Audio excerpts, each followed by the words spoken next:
আল্লাহকে ভয় পাইলে আপনার কোনো অভাব হবে না। তিনি বলছেন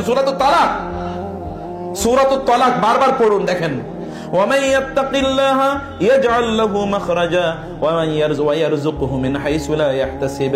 কেউ যদি আল্লাহকে ভয় করে, আল্লাহ তাআলা তার জন্য মুক্তির পথ তৈরি করে দেন। আল্লাহকে ভয় করলে আল্লাহ তাআলা মুক্তির পথ তৈরি করে দেন। আপনাদের মনে আছে সহিহুল বুখারী হাদিস, রাসূল সাল্লাল্লাহু আলাইহি ওয়াসাল্লাম বলেছেন, তিনজন ব্যক্তি তারা গুহায় আশ্রয় নিয়েছিল ঝড়ের কারণে, এবং ওইখান থেকে তারা বাঁচতে কি দিয়ে বলেন তো? কেবল তাকওয়ার মাধ্যমে, কেবল তাকওয়া, আল্লাহ সুবহানাহু ওয়া তাআলার ভয়। ওই যে কোন একজন নারী তাকে আহ্বান করেছিল, সে নারীকে সে কাবু করতে পেরেছিল অথবা পারত, কিন্তু কেবল যখন তাকে বলা হয়েছে ইত্তাকিল্লাহ, আল্লাহকে ভয় করো, তখন তিনি সেখান থেকে পালিয়ে চলে এসেছেন। অথবা মার প্রতি দায়িত্ব পালন করেছেন, অথবা তার বাবার কারো প্রতি ঋণ ছিল, সেই ঋণটা পরিশোধ করেছেন। ব্যাস, the fear of Allah is the ultimate saviour. আল্লাহর ভয় সবকিছু থেকে আপনাকে বাঁচিয়ে দিতে পারে। ওমান ইয়াত্তাকিল্লাহ ইয়াজআল লাহু মাখরাজা। আল্লাহকে ভয় করুন, যত বড় বিপদই হোক না কেন আল্লাহ সুবহানাহু ওয়া তাআলা বিপদ দূর করে দেবেন। এবং এই জন্য রাসূল সাল্লাল্লাহু আলাইহি ওয়াসাল্লাম বলেছেন, যে সকল ব্যক্তিরা আল্লাহকে অসন্তুষ্ট করে মানুষকে সন্তুষ্ট করতে চায়, তারা আল্লাহকেও হারায়, মানুষকেও হারায়। আর যে সকল ব্যক্তিরা আল্লাহকে সন্তুষ্ট করে মানুষ অসন্তুষ্ট হতে কিছু যায় আসে না, এই সকল ব্যক্তিদের প্রতি আল্লাহ সন্তুষ্ট থাকেন, মানুষও সন্তুষ্ট থাকে, মানুষও সন্তুষ্ট থাকে। আল্লাহকে ভয় করুন, আল্লাহ সুবহানাহু ওয়া তাআলাকে ভয় করুন। আল্লাহ সুবহানাহু ওয়া তাআলা ইয়াজআল লাহু মাখরাজা এবং ওয়ারযুকুহু মিন হাইসু লা ইয়াহতাসিব। এমন জায়গা থেকে আপনাকে রিজিক প্রদান করবেন যেটা আপনি চিন্তাও করতে পারেন না। মারিয়ামের জন্য রিজিক আসছে কোথা থেকে বলেন তো? মারিয়ামের জন্য কোথা থেকে রিজিক আসছে? জান্নাত থেকে। قالت يا مريم قال يا مريم أن لك هذا قالت هي من عند الله إن الله يرزق من يشاء بغير حساب। মারিয়ামকে জাকারিয়া বললেন, মারিয়াম আলাইহিস সালাম, এই খাবার আসলো কোথা থেকে? আমিই তো খাবার নিয়ে আসি। তিনি বলেন, আল্লাহর পক্ষ থেকে। আল্লাহ যাকে ইচ্ছা তাকে এরকম খাবার দেন, রিজিক প্রদান করেন। ওয়ালাউ আন্না আহলাল কুরা আমানু ওয়াত্তাকাউ লাফাতাহনা আলাইহিম বারাকাতিম মিনাস সামাই ওয়াল আরদ, অথবা বারাকাতিস সামাওয়াতি ওয়াল আরদ। যদি আসমান এবং জমিন, যদি লোকেরা তাকওয়া অবলম্বন করতো, আল্লাহকে ভয় পেত, তাহলে আসমান এবং জমিনের বরকতগুলো আমি তাদের জন্য উন্মুক্ত করে দিতাম। আপনার কত বরকত লাগবে? রাসূল সাল্লাল্লাহু আলাইহি ওয়াসাল্লাম বললেন, লাউ আন্না ইনসাকুম ওয়া জিন্নাকুম ওয়া আউওয়ালাকুম ওয়া আখিরাকুম, হে লোকেরা, তোমরা সকল জিন, সকল মানুষ, একেবারে প্রথম আদম থেকে শুরু করে কিয়ামত পর্যন্ত যত লোক আসবে, যত জিন আসবে, এরা সবাই যদি একটা বিশাল প্রান্তরে একত্রিত হয় এবং তাদের প্রত্যেকের যা মনে চায়, তারা যদি তাদের প্রভের কাছে, আল্লাহর কাছে তারা তা চায় এবং প্রত্যেকে যা চায় আল্লাহ তাআলা তাদেরকে তাই প্রদান করেন, তাহলে আল্লাহ সুবহানাহু ওয়া তাআলার রাজত্বের ততটুকু টান পড়বে না যতটুকু বিশাল সমুদ্র থেকে একটা সুইয়ের মধ্য দিয়ে পানি তুললে ঘাটতি তৈরি হয়। তাহলে আল্লাহর কি অভাব আছে নাকি? আল্লাহর অভাব নাই। আপনাকে পেতে হলে তাকওয়ার মাধ্যমে পেতে হবে, আল্লাহকে ভয়ের মাধ্যমে পেতে হবে। আল্লাহ সুবহানাহু ওয়া তাআলা ভয় করা মানে হচ্ছে আল্লাহ যা বলেছেন তা মেনে চলা, আল্লাহ তাআলা যা নিষেধ করেছেন তা পরিহার করা। এবং এই ভয় কেবলমাত্র প্রকাশ্য ইস্যু নয়, এটা গোপন ইস্যু। এবং এই জন্য রাসূলুল্লাহ সাল্লাল্লাহু আলাইহি ওয়াসাল্লাম তিনি বলেছেন, এমন অনেক লোক আছে যে সকল লোকেরা আল্লাহ তাআলার কাছে কিয়ামতের দিন আসবে, তাদের আমল হচ্ছে এরকম যে আমসাল তিহামাতা বিদা অথবা বাইদা, তিহামা প্রান্তরের মধ্যে ব্যাপক আমল নিয়ে তারা আসবে, কিন্তু ফায়াজআলুহাল্লাহু আবাআম মানসুরা। আল্লাহ তাআলা, সবাই ইয়াংরা ভালো করে শুনুন, আল্লাহ তাআলা এই আমলগুলো ছুঁড়ে ফেলে দেবেন। কারণ কি জানেন? সাহাবায়ে কেরাম বলেন, সিফহুম লানা ইয়া রাসূলুল্লাহ, ইয়া রাসূলুল্লাহ, এরা কারা? একটু আমাদেরকে বলেন। এত আমল, কিন্তু একটা আমল আল্লাহ কবুল করবেন না, এরা কারা? রাসূল বললেন, ইন্নাহুম ইখওয়ানুকুম ওয়া মিন জালদাতিকুম, এরা তোমাদেরই ভাই, তোমাদেরই পরিচিত, তোমাদের আত্মীয়স্বজন। ইয়াখুযুনা কামা তাখুযুন, ইয়াখুযুনা মিনাল লাইলি কামা তাখুযুন, তারা রাতে তোমাদের মতো ইবাদত করে, তোমরা যেরকম ইবাদত করো। কিন্তু ওয়াইদা খালাউ বিমাহারিমিল্লাহি ইনতাকাহুহা, বরং এই সকল লোকদের বৈশিষ্ট্য ছিল তারা মানুষের সামনে আল্লাহর ইবাদত করত, কিন্তু যখন একাকী গোপনে তারা কোথাও একত্রিত হতো অথবা গোপন কোন জায়গায় যদি তারা যেত, তখন তারা আল্লাহর আদেশগুলোকে তারা কি করত? তারা অমান্য করতো। যেমন এখন আপনার কাছে মোবাইল আছে, রাতের বেলা এখান থেকে গ্রিন অথবা কি নীল আলো এখান থেকে বের হয় কিনা? রাতের অন্ধকারে আপনার টেলিভিশনের চ্যানেল চলতে থাকে, কত খারাপ নিষিদ্ধ পল্লীতে আপনি ঘুরে ঘুরে বেড়ান, হয় আপনার টেলিভিশনে অথবা আপনার মোবাইলে, ইউটিউবে, অথবা যখন আপনি ফেসবুকে একটু ঘুরেন, তখন একটা মহিলার চেহারা দেখলে তখন আপনি সেখানে একটু থমকে দাঁড়ান, কি দেখলাম রে, আর একটু দেখে নেই না। তাতে আল্লাহ সুবহানাহু ওয়া তাআলা দেখেন কিনা? আল্লাহ কি দেখেন? ফেরেশতারা কি তা লিখে রাখে না? লেখে রাখে। এমনকি এই জমিনও কিন্তু আপনার বিরুদ্ধে সাক্ষী দেবে, আপনার শরীরের অঙ্গ প্রত্যঙ্গ আপনার বিরুদ্ধে সাক্ষী দেবে। وقالوا لجلودهم لما شهدتم علينا قالوا أنطقنا الله الذي أنطق كل شيء। আপনার চোখ আপনার বিরুদ্ধে সাক্ষী দেবে, আপনার হাত আপনার বিরুদ্ধে সাক্ষী দেবে, আপনার পা আপনার বিরুদ্ধে সাক্ষী দেবে, আপনার পেট আপনার বিরুদ্ধে সাক্ষী দেবে, পিঠ আপনার বিরুদ্ধে সাক্ষী দেবে। শুধু তাই না, এই যে জমিন, إذا زلزلت الأرض زلزالها وأخرجت الأرض أثقالها وقال الإنسان ما لها يومئذ تحدث أخبارها। জমিন বলবে আল্লাহ এই লোক এই যে এখান দিয়ে হাইটা ওইখানে গেছিল, এখান দিয়ে হেঁটে সিনেমা দেখতে গেছে, ওই জায়গায় বসে বসে সে কি করেছে, এই সোফার উপর বসে যা প্রকাশ্যে করেন যা গোপনে করেন সব তিনি জানেন, কোনো কিছু তার কাছ থেকে অস্পষ্ট না। প্রিয় ভাইরা, এই জন্য আল্লাহকে ভয় করেন প্রকাশ্যে এবং গোপনে, অন্তরে। আত্তাকওয়া হাহুনা, অন্তর এখানে। ইন্না আকরামাকুম ইনদাল্লাহি আতকাকুম, সম্মানিত হতে হলে, মর্যাদা পেতে হলে তাকওয়া অবলম্বন করুন। যারা মুত্তাকি, আল্লাহ সুবহানাহু ওয়া তাআলা এই জমিনকে এই সকল ব্যক্তিদের পেছনে ছুটিয়ে দেন। জমিন ওদের পেছনে ভিক্ষুকের মতো এরকম তাদের পেছনে পেছনে চলতে থাকে এবং তাদেরকে ডেকে ডেকে বলতে থাকে আমাদেরকে একটু নেও না, আমাদেরকে একটু নেক না। কিন্তু আল্লাহ সুবহানাহু ওয়া তাআলা এদেরকে এতটা সম্মানিত মর্যাদাবান বানিয়েছেন যে এরা জমিনের দিকে ফিরেও তাকায় না। রাসূলুল্লাহ সাল্লাল্লাহু আলাইহি ওয়াসাল্লামের কাছে জিবরিল এসে বললেন এই উহুদ পাহাড়কে আমি স্বর্ণে পরিণত করে দেই। তিনি বলেন স্বর্ণ দিয়ে করব কি, আমাদের স্বর্ণের দরকার না, আই ডোন্ট নিড ইট। রাসূল সাল্লাল্লাহু আলাইহি ওয়াসাল্লাম قد افلح من اسلم ورزق كفافا وقنعه الله بما آتى। ওই ব্যক্তিই তো সত্যিকার অর্থে সফল, যে ব্যক্তি ইসলাম গ্রহণ করেছে এবং তার যতটুকু খাদ্য দরকার ততটুকু সে পেয়েছে এবং আল্লাহ তাআলা তাকে সন্তুষ্ট রেখেছেন, মানে সে পরিতৃপ্ত, তার মধ্যে কোনো হাহাকার নাই, ওইটা পেলাম না সেটা গেল রে ওইটা আইলো রে, এরকম কোনো পেরেশানি এই ব্যক্তির মধ্যে নাই। প্রিয় ভাইরা, সন্তুষ্ট থাকুন।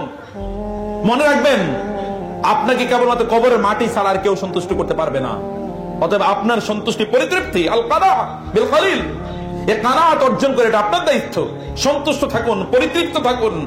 আল্লাহ সুবহানাহু ওয়া তাআলা আপনার জন্য যা নির্ধারণ করে রেখেছেন তার চেয়ে এক ফোঁটাও বেশি পাবেন না। অতএব আল্লাহ তাআলা যা নির্ধারণ করে রাখেন নাই তা নিয়ে হাউতাশ করার কোনো প্রয়োজন নাই। কেন নিজকে শাস্তি দিচ্ছেন? কেন ব্লাড প্রেশার বাড়িয়ে নিচ্ছেন, সুগার লেভেল বাড়িয়ে নিচ্ছেন, হার্ট ডিজিজ বাড়িয়ে নিচ্ছেন? কেন? ওয়াই? আপনার যা দরকার আল্লাহ তাআলা কি তা আপনাকে দেবেন না? আল্লাহ সুবহানাহু ওয়া তাআলা আপনার যা দরকার তা দেবেন না আপনাকে? বিশ্বাস আছে তো নাকি? অতএব আল্লাহকে ভয় করুন। প্রকাশ্যে আপনি যখন কোনো কিছু বিক্রি করতে যান, মানুষের সামনে কথা বলতে যান, ওয়াদা দিচ্ছেন, মানুষকে কিনছেন, ওয়াইলুল লিল মুতাফফিফিন আল্লাযীনা ইযা কালু আলান নাসি ইস্তাওফুন ওয়া ইযা কালুহুম আও ওয়াজানুহুম ইখসিরুন আলা ইয়াযুন্নু উলাইকা আন্নাহুম মাবউসুন লিয়াউমিন আযীম ইয়াওমা ইয়াকুমুন নাসু লিরাব্বিল আলামিন। ওরা কি বুঝে না? রব্বুল আলামিনের সামনে তাদেরকে সেদিন দাঁড়াতে হবে এবং তারা যে একটু ওজনে কম দিয়েছে অথবা একটু বেশি নিয়েছে তার জন্য তাদেরকে জবাবদিহি করতে হবে। তারা কি বুঝে না? আতাদরুনা মানিল মুফলিস, আপনি অনেক ইবাদত করছেন, কিয়ামতের দিন গিয়ে দেবেন দেউলিয়া, সব ইবাদত অন্য কাউকে দিয়ে দিতে হবে। কারণ আপনি ওই সকল ব্যক্তিদের ওয়াকালা মালা হাজা, কারণ সম্পদ আপনি অন্যায়ভাবে কুক্ষিগত করেছেন। আপনি অমুকের জমিন এর আয়ের ঠেলেছেন, অমুকের জমিন একটু কি আছে, ওর কাগজে একটু প্রবলেম আছে, এবার ধোঁকাবাজি করে আপনি কি ধোঁকাবাজি করে কম দামে এটা কিনে নিলেন। আমি সেদিন গেলাম ডক্টরের কাছে দেখানোর জন্য, ডক্টর বলেন আগে আমার মাসালার উত্তর দেন। খুবই ভালো দিনদার মানুষ, আমি আই লাভ হিম। তো বলেন যে কি ব্যাপার, কি? বলে আমি যে এলাকায় থাকি আমি ওখানকার কমিটির মেম্বার, ওইখানকার মসজিদের কাছে একটা লোকের একটা জায়গা আছে, ওই জায়গাটা তিনি বিক্রি করতে পারেন না, তারা বিদেশে থাকেন অনেকদিন পর্যন্ত, এখানে অন্যরা খেলাধুলা করতো, বিশাল একটা জায়গা অনেক দামি, তিনি বিক্রি করতে পারেন না, আবার তিনি ভয়ও পাচ্ছেন কারণ এখানে বাচ্চারা খেলাধুলা করে পোলাপান মাস্তানরা এর আবার নজর আছে, এই জন্য সে বেচতে পারছে না, ভয় বেচতে পারছে না। এই অবস্থায় তিনি এসে আমাদের কমিটিকে বললেন যে ভাই যা পারেন আপনারা আমারে দেন, আমি তো বিদেশে থাকি, আমি তাড়াতাড়ি এটা বেচে যাই। বলে কমিটির কয়েকজন লোক গোপনে গোপনে এই জমিনটা খুব কম টাকা দিয়ে কিনে ফেললো। জমিনের দাম হয়তো 1 কোটি টাকা, একটা এক্সাম্পল বলছি, তার চেয়ে অনেক বেশি, কিন্তু হয়তো তারা 10 লাখ টাকা বা 20 লাখ টাকা দিয়ে কিনেছে। এখন কেনার পরে কমিটি মেম্বাররা অন্যরা গিয়ে তাকে ধরলো যে তুমি একা কেন বা তোমরা দুইজন কেন কিনলা, আমরা সবাই এটা মালিক হবো। এবার সবাই মিললে তারা ওই জমিন কি তারা আরেকজনের কাছে বেচা সবাই তারা ভাগ করে নিয়ে গেছে। বলে স্যার আমিও তো কিছু টাকা পাইছি, আমি করবো কি টাকা, আপনি টাকা আপনার জন্য হারাম, আপনি নিতে পারেন না। لا تأكلوا أموالكم بينكم بالباطل وتدلوا بها إلى الحكام لتأكلوا فريقا من أموال الناس بالإثم। সূক্ষ্ম জিনিস দিন, এটা এতটা বড় জিনিস, এটা ভালো করে বুঝতে হয়। সামান্য কোথায় যে আমিনাল হারাম হালাল আও মিনাল হারাম, এমন একটা সময় আসবে, ইয়াতি আলান নাস জামানুন, এমন একটা সময় আসবে যখন লোকেরা তারা হালাল হারাম তারা বুঝবেই না, তারা মনে তারা বুঝবেই না, তারা জোর জবরদস্তি করে তার আরেকজনের সম্পদ গ্রহণ করার জন্য যত ধরনের প্ল্যান প্রোগ্রাম আছে এগুলো সব করবে। ইউনিভার্সিটিতে আমি পড়াতাম, মার্কেটিং নামে একটা সাবজেক্ট পড়ে, তো আপনারা জানেন মার্কেটিং স্ট্র্যাটেজি মানে হচ্ছে 2 নম্বরই। বিজ্ঞাপনের সবচেয়ে খারাপ জিনিসটাকে সবচেয়ে সুন্দর করে প্রেজেন্ট করা হয়। বিজ্ঞাপনের কাজ হচ্ছে প্যাকেজিং, অ্যাডভার্টাইজিং। এর মূল কাজ হচ্ছে প্যাকেজিং, অ্যাডভার্টাইজিং। সবচেয়ে খারাপ জিনিসকে সুন্দর প্রেজেন্টেশন দিয়ে আপনার কাছে বেশি দাম নিয়ে নেওয়া হচ্ছে। এটা জায়েজ না একজন মুসলমানের জন্য। একজন মুসলমান এতটুকু করতে পারে না। তাকওয়া তো অন্য জায়গা। তাকওয়া ভয়, আল্লাহ তাআলাকে ভয় রাখা। আল্লাহ সুবহানাহু ওয়া তাআলা অন্তরের দিকে তাকান। আপনার অন্তরে কি আছে? শরীরের দিকে আল্লাহ তাআলা তাকান না, ইবাদতের দিকে আল্লাহ তাকান না। ইন্নাল্লাহা লা ইয়ানজুরু ইলা আজসামিকুম ওয়ালা ইলা সুওয়ারিকুম, কত সুন্দর চেহারা, এগুলো দিকে আল্লাহ তাআলা তাকান না। আল্লাহ সুবহানাহু ওয়া তাআলা এর কাছে আবু লাহাব, যার সৌন্দর্য ছিল আগুনের মতো এরকম দবদবে, তার অবস্থা হচ্ছে আল্লাহ সুবহানাহু ওয়া তাআলা তাকে বলেছেন তাব্বাত ইয়াদা আবি লাহাব ওয়া তাব। অন্যদিকে বেলাল আল হাবশি, যার দিকে হয়তো এত কালো এত নিগ্র যে তার দিকে তাকানো যেত না, কিন্তু আল্লাহ সুবহানাহু ওয়া তাআলা তার মর্যাদাটা কি। ওমর রাদিয়াল্লাহু তাআলা বলেছেন হুয়া সাইয়্যিদুনা আতাকাহু সাইয়্যিদুনা। বেলাল তো আমাদের নেতা, এবং আমাদের আরেক নেতা তাকে মুক্ত করেছে, স্বাধীন করেছে। ইসলাম মর্যাদা দিয়েছে বেলালদেরকে রাদিয়াল্লাহু তাআলা আনহুম আজমাইন। আর আবু লাহাবদের অবস্থাটা কি দেখেন। সম্মানিত ভাইয়েরা, এই জন্য এক নম্বর হচ্ছে তাকওয়া অবলম্বন করুন। তাকওয়া আপনার কাজগুলোকে ইয়াজআল লাহু মিন আমরি ইউসরা।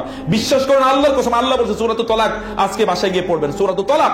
দেখেন কতবার আল্লাহ তাআলা, 5 বার আল্লাহ তাআলা তাকওয়ার কথা বলেছেন। অথচ তালাক মানে তো বউরে তালাক দেয়া লাগে। এই তালাকের সাথে তাকওয়ার কি সম্পর্ক? চিন্তা করুন। This is Islam. Even while dealing with your wives and your husbands, তাকওয়া is to be there. আপনি যখন আপনার স্ত্রী, সন্তান, স্বামীর সাথে ডিলিং করবেন, তখন তাকওয়ার বাইরে করা যাবে না। তালাক দেবেন, তা তো তাকওয়ার ইস্যু। এখানে 5 বার গেলে তাকওয়ার কথা, তালাকের ইস্যুতে কেন আলোচনা করা হলো? এবং এখানে বলা হচ্ছে ওমাই ইয়াত্তাকিল্লাহা ইয়াজআল লাহু মিন আমরিহি ইউসরা ওমাই ইয়াত্তাকিল্লাহা ইউকাফির আনহু সাইয়্যাতিহি। কেউ যদি তাকওয়া, আল্লাহকে ভয় করে, তাহলে আল্লাহ সুবহানাহু ওয়া তাআলা তার অতীতের গুনাহগুলো মাফ করে দেবেন। আল্লাহকে ভয় করেন, আল্লাহ সুবহানাহু চোখটা বন্ধ করে দেখেন আল্লাহকে আপনি ভয় করছেন কিনা। কোন একটা কাজ আল্লাহর ভয় ছেড়ে দিয়ে দেখেন আল্লাহ তাআলা কি পরিতৃপ্তি দেবেন আপনার অন্তরটা। দেখবেন কি সুখ আপনি ফিল করবেন। কোনদিন তো সুখ ফিল করেন নাই। কোন একটা আল্লাহকে ভয় করে কোন একটা কাজ ছেড়ে দেন, অন্যায় ছেড়ে দেন, দেখেন আপনার ভালো লাগার লেভেলটা কি। এটা অন্তরটা পুরো ভালো লাগা দিয়ে ভর্তি হয়ে যাবে ইনশাআল্লাহ। সম্মানিত ভাইরা, 2 নম্বর যেটা 4-5 মিনিটের মধ্যে আমি 2 নম্বর বিষয়টি বলছি, যে আল্লাহ বলছেন ওয়ালা তামুতুন্না। আপনারা আরবরা যারা জানেন লা তামুতুন্না, এমনি তো লা এটা ফাইলুন নাহি, এর আদাতুন নাহি, লা তামুতুন্না। আর ওখানে নুন as-সাকিলা আছে, নুন as-সাকিলা মানে তাওকীদ, তাকিদ করার জন্য। লা তামুত, অবশ্যই তোমরা মরো না, মরবে না, ইল্লা ওয়া আনতুম মুসলিমুন। লা তামুতুন্না ইল্লা, এমনি তাকিদ, তাকিদের উপর তাকিদ, তাকিদের উপর তাকিদ। আবার ইল্লা ওয়া আনতুম মুসলিমুন, এই প্যাটার্নটা হচ্ছে তাকিদ। এতগুলো তাকিদ। আল্লাহ খবরদার খবরদার খবরদার, মুসলমান না হয়ে আমার কাছে আইসো না, কারণ আমার কাছে মুসলিম না হয়ে আসলে তোমার কিন্তু খবর আছে। ওয়ালাহু মাকামিউ মিন হাদিদ। এমন পরিস্থিতি তৈরি হবে সেদিন আপনি কেবল চিৎকার করবেন ওহুম ইয়াস্তারিখুনা ফিহা রব্বানা আখরিজনা না'মাল সালিহান গায়রাল্লাযী কুননা না'মাল। আল্লাহ ওহুম ইয়াস্তারিখুনা, নট ইয়াসরাকুনা। এটা ফ্যামিলি, এটা বাব হচ্ছে বাবুল ইফতিআল। বাবুল ইফতিআল মানে তারা চিৎকার চিৎকার চিৎকার চিৎকার করতে থাকবে। তারা জান্নাতীদেরকে বলে থাকবে আমাদের জন্য আফরিক আলাইনা, আমাদের জন্য একটু কি করুন, একটু খাবার একটু পাঠান। আও মিম্মা রাযাকুমুল্লাহ, আফরিক আলাইনা মিনাল মা আও মিম্মা রাযাকুমুল্লাহ, একটু পানি দাও না ভাই, অথবা একটু রিজিক দাও না। ইন্নাল্লাহ হারামা আলাল কাফিরিন। তখন জান্নাতীরা জাহান্নামীদেরকে বলবে না, তোমাদের পেটকে আল্লাহ তাআলা এরকম বানান নাই। জাহান্নামে যারা যাবে তাদের পেটের কনস্ট্রাকশন এইরকম, এই পেটে জান্নাতের কোনো খাবার যাওয়ার মতোই না। বাংলা ভাষায় বলে কুকুরের পেটে কি হজম হয় না। খারাপ কথা বললাম, সরি, মাফ করে দেন। আমি সাধারণত এরকম কথা বলি না, এই শব্দ আমি উচ্চারণ করি না সাধারণত। কিন্তু তারপরেও কি, অমুকের পেটে ওটা হজম হয় না, এটা ওই রকম টাইপের। ওর পেটে ওটা হজম হওয়ার মতোই না, ওই পেটটাই ওরকম না। ওই পেটটাকে আল্লাহ তাআলা ওরকম তৈরি করেননি, বরং তার জন্য কি অন্য জিনিস। ইন্না শাজারাতাজ যাক্কুম তুআমুল আসিম। যাক্কুম তার জন্য খাদ্য হিসেবে তৈরি করেছে। এবং হাদিস শেষে রাসূল সাল্লাল্লাহু আলাইহি ওয়াসাল্লাম বলেছেন, যাক্কুমের একটা ফোঁটা যদি পৃথিবীতে পড়তো, তাহলে পৃথিবীতে আর কোনো সবুজ কোনোদিন উৎপন্ন হতো না। এইরকম ভয়াবহ অবস্থা।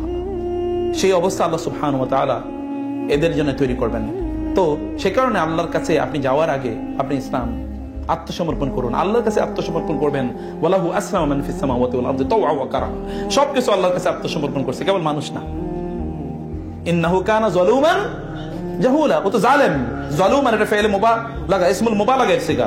জাহুল ইসমুল মুবালাগা, ফাউল যেমন গাফুর ইসমুল মুবালাগা। ও তো বড় জালেম, ও তো বড় জাহেল, আল্লাহ বলছেন।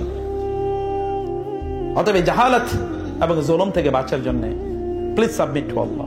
আল্লাহর কসম, আল্লাহর কসম, আপনি আল্লাহর কাছে আত্মসমর্পণ করেই দেখেন না কেন, আল্লাহ সুবহানাহু ওয়া তাআলা কিভাবে আপনার মর্যাদা ঠাসা করে আল্লাহ সুবহানাহু ওয়া তাআলা তুলে দেন। এই জন্য রাসূলুল্লাহ সাল্লাল্লাহু আলাইহি ওয়াসাল্লাম বলেছেন, মান তাওয়াদা লিল্লাহি রাফাআহু আল্লাহ। কেউ যদি আল্লাহর জন্য আত্মসমর্পণ করে, আল্লাহ তাআলা তার মর্যাদা উঠিয়ে দেন। আলাম নাশরাহ লাকা সাদরাক ওয়া রাফা'না লাকা যিকরাক। আমি কি আপনার জিকিরকে উচ্চকিত করে নাই? কারণ তিনি রাত জেগে জেগে আল্লাহর ইবাদত করতেন, তার মাথাটা যেহেতু তিনি আল্লাহর জন্য নামিয়ে দিয়েছেন, আল্লাহ সুবহানাহু ওয়া তাআলা গোটা পৃথিবীর সবার উপরে তার মাথাটা তুলে দিয়েছেন। যত বেশি নিচে মাথা নামবে, তত বেশি আল্লাহ তাআলা এটা উপরে উঠিয়ে দেবেন। এটা হচ্ছে আল্লাহ সুবহানাহু সুন্নাহ, এটা আল্লাহ সুবহানাহু ওয়া তাআলার সুন্নাহ। এবং আল্লাহ সুবহানাহু সবকিছু ইজি করে দেবেন আপনার জন্য, সব সহজ করে দেবেন। Life will become easy for you, everything will become easy for you, everything will become easy for you. সবকিছু আপনার জন্য সহজ হয়ে যাবে, বিশ্বাস করেন। এই জন্য সালফে সালিহিন তারা বলতেন, আমরা যখন কোনো অন্যায় করতাম, গুনাহ করতাম, এরপরে বাসায় গিয়ে দেখি বউ আর কথা শুনে না। বুঝেন নাই কথা? বাসায় গিয়ে দেখি বউ আমার কথা শুনে না, অন্য জায়গায় চলে গেছে। পরকীয়াতে আসক্ত যারা, এরা কি খুব আল্লাহওয়ালা মানুষ বলে মনে হয় নাকি আপনার? গুনাহ যুহারুল ফাসাদু ফিল বাররি ওয়াল বাহরি বিমা কাসাবাত আইদিন নাস। কোন একটা প্রবলেম না কোন একটা প্রবলেম হয়েছে, কিছু না কিছু হয়েছেই। হ্যাঁ, আল্লাহ সুবহানাহু ওয়া তাআলা শাস্তি কখনো কখনো, বিপদ কখনো কখনো শাস্তি হিসেবে দেন, কখনো পরীক্ষা হিসেবে দেন। যেমন ওয়াইজির তাআলা ইব্রাহিম রাব্বুহু বিকালিমাতিন ফাতাম্মাহুন্না, that is a different issue. ইন্না আশাদ্দান নাসি বালাআন আল আনবিয়া সুম্মা আল আমসাল ফাল আমসাল। সবচেয়ে বেশি বিপদ ঘটেছে নবী রাসূলদের। আপনি কি নবী রাসূল নাকি? বিপদ হওয়ার পর বলে আমি অনেক আল্লাহর অনেক প্রিয়, এই কারণে আমার বিপদ হয়। অথচ সারা রাত বসে যে জুয়া খেলছে, এটার কোনো খবর নেই। বুঝেন নাই? চোখের হেফাজত করেনি, তার বউ তাকে কিভাবে ভালোবাসবে? আপনার বউ তো আপনাকে পাগলের মতো ভালোবাসবে যদি আপনি চোখের হেফাজত করেন। কারণ এটি আল্লাহ সুবহানাহু ওয়া তাআলার সুন্নাহ। ওয়ালান তাজিদা লিসুন্নাতিল্লাহি তাবদীলা ওয়ালান তাজিদা লিসুন্নাতিল্লাহি তাহওয়িলা। আল্লাহ সুবহানাহু সুন্নাহর কোনোদিন পরিবর্তন হয় না, এটাই আল্লাহ তাআলার সুন্নাহ। আল্লাহ সুবহানাহু ওয়া তাআলা যেন আমাদেরকে এই আয়াতের উপর আলোচনা করা লাগে কয়েক ঘন্টা, 8-10 ঘন্টা। আমি আপনাদের উপর জুলুম করেছি, মাফ করে দেবেন, একটু দেরি হয়ে গেছে, আমরা আসতে অনেক সময় লাগছে। রাস্তায় এত পরিমাণ গাড়ি, যেটা ইট ওয়াজ বিয়ন্ড আওয়ার ইমাজিনেশন। প্রচুর পরিমাণ গাড়ি ছিল রাস্তায়, ফলে গাড়ি চালাতে পারে না আমাদের ড্রাইভার। আল্লাহ সুবহানাহু ওয়া তাআলা যতটুকু আমরা শুনেছি, ততটুকুর মধ্যে আল্লাহ যদি বারাকা দেন, তাতে কি আমাদের জন্য যথেষ্ট হতে পারে না? বলেন তো। আপনি একটা মনটা খুলে দেন না, আল্লাহকে বলেন, আল্লাহ তুমি আমাদের অন্তরটাকে তোমার দ্বীনের জন্য উন্মুক্ত করে দাও। আল্লাহ, আল্লাহ তোমার দ্বীনের জন্য আমাদের অন্তরটাকে পূর্ণ করে দাও। আল্লাহ, আল্লাহ তোমার দ্বীনের জন্য আমাদের অন্তরটাকে খুলে দাও। আল্লাহ তাকওয়া এবং দ্বীনদারি দিয়ে, ইখলাস দিয়ে আমাদের অন্তরটাকে তুমি পূর্ণ করে দাও। আল্লাহ, আল্লাহ হিকমা দিয়ে পূর্ণ করে দাও। তোমার রাসূল দোয়া করেছে, আল্লাহুম্মা আতি নাফসি তাকওয়াহা ওয়া যাক্কিহা আনতা খায়রু মান যাক্কাহা আনতা ওয়ালিয়ুহা মাওলাহা। আমরা তোমার কাছে দোয়া করি, আল্লাহুম্মা আতি নুফুসানা তাকওয়াহা ওয়া যাক্কিহা আনতা খায়রু মান যাক্কাহা আনতা ওয়ালিয়ুহা মাওলাহা। আল্লাহ তুমি আমাদের অন্তরটাকে তাকওয়া দিয়ে পূর্ণ করে দাও। আল্লাহ তুমি আমাদের অন্তরটাকে পরিশুদ্ধ করে দাও। তুমিই তো তাকওয়া প্রদানকারী, তুমিই তো পরিশুদ্ধকারী। আল্লাহ, আল্লাহ তুমি আমাদের অন্তরগুলোকে পরিশুদ্ধ করে দাও। আল্লাহ, আমাদের পরিবারগুলোকে কবুল করে নাও, এই মাহফিলকে কবুল করে নাও। আল্লাহ, আল্লাহ এখানে যারা আয়োজক কমিটি আছেন, ওলামায়ে কেরামরা আমার চারপাশে আছেন, তাদের সামনে কথা বলেছি, ভুল হলে তুমি ক্ষমা করে দিও। আল্লাহ, ভুল তো হয়েছে, আল্লাহ আমাদের সকল ভুল তুমি ক্ষমা করে দাও। ربنا اغفر لنا ولإخواننا الذين سبقونا بالإيمان ولا تجعل في قلوبنا غلا للذين آمنوا ربنا إنك رؤوف رحيم। ছোট ছোট গুনাহগুলোকে ছোট মনে করবেন না। ঈমানদারের কাজ হচ্ছে সকল গুনাহকে তারা কি মনে করে? বড় মনে করে। রাসূলুল্লাহ সাল্লাল্লাহু আলাইহি ওয়াসাল্লাম বলেছেন, সহিহ বুখারী হাদিসে এসেছে, ওয়া ইন্নাল মুমিনা ইয়ারা যুনুবাহু কাআন্নাহু কাঈদুন তাহতা জাবালিন ইয়াখাফু আন ইয়াকা আলাইহি। যে কোনো একজন ইমানদার গুনাহকে এমন মনে করে সে পাহাড় তার মাথার উপরে, যে কোনো সময় পাহাড় ধসে পড়তে পারে।